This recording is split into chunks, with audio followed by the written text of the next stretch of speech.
demande avant toute chose de ne vous point échauffer l'esprit dans notre conversation. Voilà qui est fait. De répondre sans nulle aigreur aux choses que je pourrais vous dire. Oui. Et de raisonner ensemble sur les affaires dont nous avons à parler, avec un esprit détaché de toute passion. Mon Dieu, oui. Voilà bien du préambule. D'où vient mon frère, qu'ayant le bien que vous avez, et n'ayant d'enfant qu'une fille, car je ne compte pas la petite, d'où vient, dis-je, que vous parlez de la mettre dans un couvent? D'où vient, mon frère, que je suis maître dans ma famille pour faire ce que bon me semble? Votre femme ne manque pas de vous conseiller de vous défaire ainsi de vos 2 filles, et je ne doute point que, par un esprit de charité, elle ne fut ravie de les voir toutes 2 bonnes religieuses. Oh ça, nous y voici. Voilà d'abord la pauvre femme en jeu. C'est elle qui fait tout le mal et tout le monde lui en veut. Non, mon frère, laissons-la là. N'en parlons point, et revenons à votre fille. Sur quelle pensée, mon frère, la voulez-vous donner en mariage au fils d'un médecin? Sur la pensée, mon frère, de me donner un gendre tel qu'il me faut. Mais le mari qu'elle doit prendre doit-il être, mon frère, ou pour elle, ou pour vous? Il doit être mon frère, et pour elle, et pour moi, et je veux mettre dans ma famille les gens dont j'ai besoin. Par cette raison-là, si votre petite était grande, vous lui donneriez en mariage un apothicaire? Pourquoi non? Est-il possible que vous serez toujours embéguiné de vos apothicaires et de vos médecins, et que vous vouliez être malade en dépit des gens et de la nature? Comment l'entendez-vous, mon frère? J'entends, mon frère, que je ne vois point d'homme qui soit moins malade que vous, et que je ne demanderai point une meilleure constitution que la vôtre.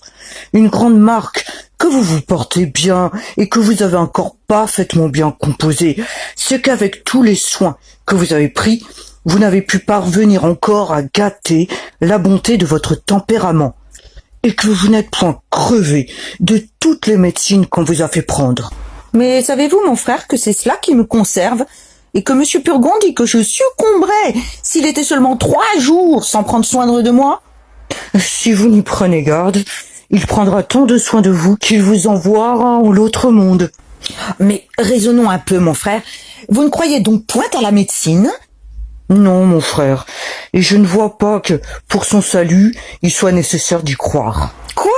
Vous ne tenez pas véritable une chose établie par tout le monde et que tous les siècles ont révélé? Bien loin de la tenir véritable, je la trouve entre nous une des plus grandes folies qui soit parmi les hommes. Et à regarder les choses en philosophe, je ne vois point de plus plaisante momerie, je ne vois rien de plus ridicule qu'un homme qui se veut mêler d'en guérir un autre. Les médecins ne savent donc rien à votre compte? Si fait, mon frère. Ils savent la plupart de fort belles humanités, savent parler en beau latin, savent nommer en grec toutes les maladies, les définir et les diviser. Mais pour ce qui est de les guérir, c'est ce qu'ils ne savent point du tout. Mais toujours faut-il demeurer d'accord que, sur cette matière, les médecins en savent plus que les autres. Ils savent, mon frère, ce que je vous ai dit, qui ne guérit pas de grand-chose. Et toute l'excellence de leur art consiste en un pompeux galimatias, en un spécieux babil, qui vous donne des mots pour des raisons, et des promesses pour des effets. Mais enfin, mon frère, il y a des gens aussi sages et aussi habiles que vous, et nous voyons que dans la maladie, tout le monde a recours aux médecins. C'est une marque de faiblesse humaine, et non pas de la vérité de leur art. Mais il faut bien que les médecins croient leur art véritable, puisqu'ils s'en servent pour eux-mêmes. Votre monsieur Purgon, par exemple, n'y sait point de finesse.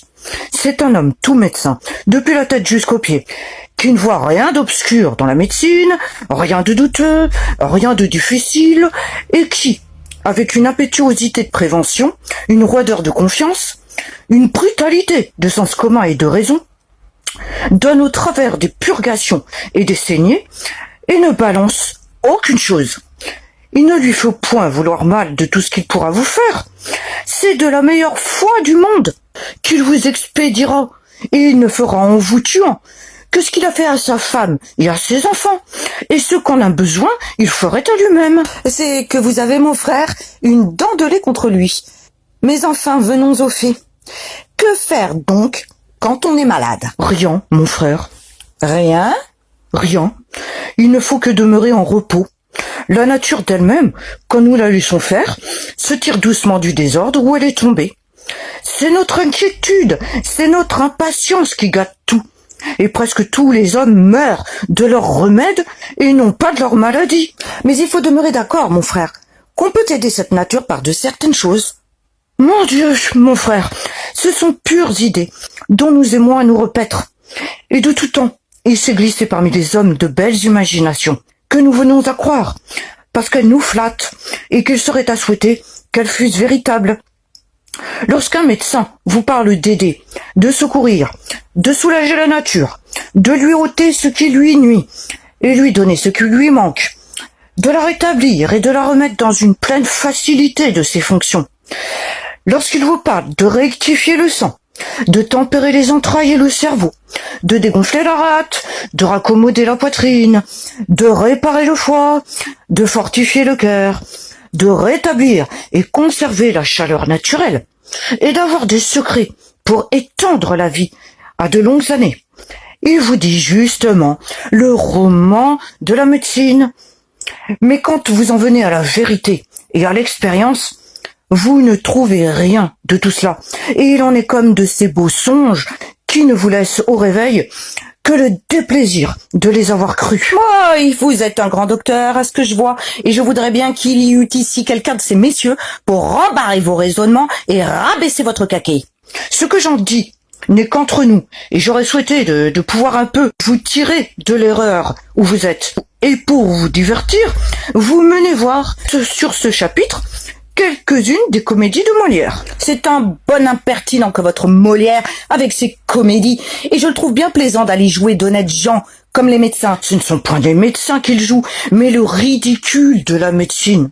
C'est bien à lui à faire de se mêler, de contrôler la médecine. Voilà un bon nigaud, un bon impertinent, de se moquer des consultations et des ordonnances, de s'attaquer au corps des médecins et d'aller mettre sur son théâtre des personnes vénérables comme ces messieurs-là. Que voulez-vous qu'il y mette? Que les diverses professions des hommes. On y met bien tous les jours les princes et les rois, qui sont d'aussi bonne maison que les médecins. Par la mort, nom de diable! Si j'étais que des médecins, je me vengerais de son impertinence. Et quand il sera malade, je le laisserai mourir sans secours. Il aurait beau faire et beau dire, je ne lui ordonnerai pas la moindre petite saignée, le moindre petit lavement, et je lui dirai crève, crève. Cela t'apprendra une autre fois à te jouer à la faculté. Vous voilà bien en colère contre lui. Les sottes raisons que voilà. Tenez mon frère, ne parlons point de cet homme-là davantage, car cela m'échauffe la bile, et vous me donneriez mon mal. Je le veux bien, mon frère. Et pour changer de discours, je vous dirais que, sur une petite répugnance que vous témoigne votre fille, vous ne devez point prendre les résolutions violentes de la mettre dans un couvent, que, pour le choix d'un gendre, il ne vous faut pas suivre aveuglément la passion qui vous emporte, et qu'on doit, sur cette matière, s'accommoder un peu à l'inclination d'une fille, puisque c'est pour toute la vie, et que de là dépend tout le bonheur d'un mariage.